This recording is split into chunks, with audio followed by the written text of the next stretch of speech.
Мысалы, мына бірінші жаттығуды орындайық. 2-ке 3-ті көбейтсе қанша болады? 6 болады. Ал минус 2-ке 3-ті көбейтсе қанша болады? Минус 6 болады, дұрыс.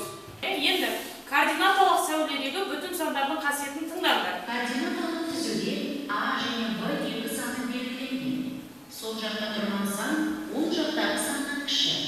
Сөйтіп, А саны бұдан кіші.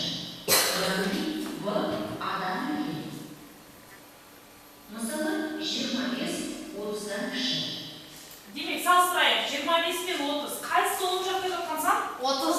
Сондықтан оң жақта жатқан сан координаталық сәуледе әрқашан не болады? Үлкен болады. Ары қарай тыңдайық. Минус 30 минус 25-ден кіші.